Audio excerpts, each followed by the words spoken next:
I'm going to place my two beginning gathers very close together. I'm going to kind of estimate about a ½ inch, 5/8 of an inch. Now I'm going to build on each of these basic beads a nice consistent gather. Make sure that your glass that you're gathering on is really, really hot. That it just flows on.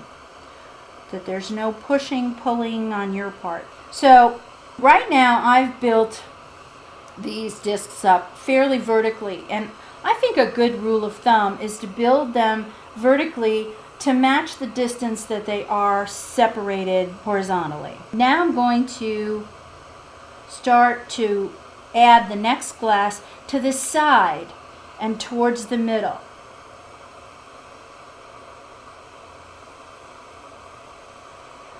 So I'm going to start to toe it in. Keep it warm. Pretty soon you're going to get to a stage where they're very, very close together.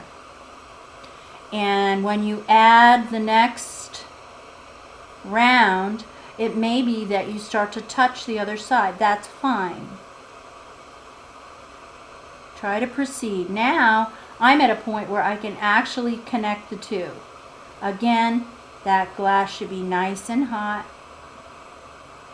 so it just flows into the opening. You can tell where there's a hole because it's really black. There's a little hole right there. Got him. There's a hole right there. Can you see that hole? We're gonna close it up. Maybe there. That looks pretty good right now. So now comes the checking. I'm gonna go around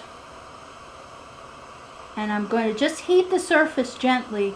I'm looking for holes. I don't want to continue the process until I see that those holes are gone. I don't see anything. I'm going to now just heat the outer circumference. Hold your mandrel very horizontally. Turn it very slowly. I'm turning it very, very slowly. And just letting the flame kiss. Sometimes it's hard for beginners to be patient at this step, but just see it through. I'm moving a little bit side to side now because my outer circumference is pretty hot, and I don't want to heat that up anymore. So I'm kind of kissing just the edge here. Right now it's looking pretty symmetrical. I'm going to bring it out into the cooler part of the flame here because I don't need all that muscle of a hot flame. I need just a cool flame because I'm just kind of looking it over, seeing how I like it, seeing how I like the shape, making sure that I have the same amount of glass above the mandrel as I do below the mandrel. It's looking very good, very symmetrical. Now if you like, you can change the shape by paddling, rolling on your marver. Hollow beads have a very distinct shape.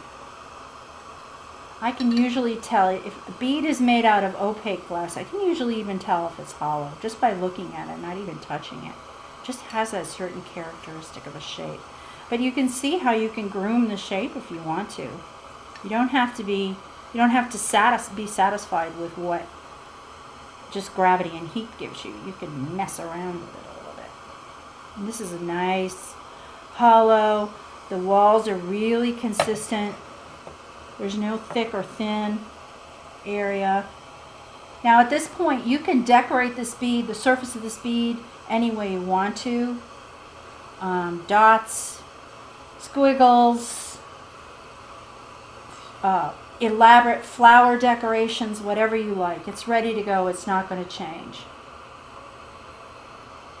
So that's your basic hollow.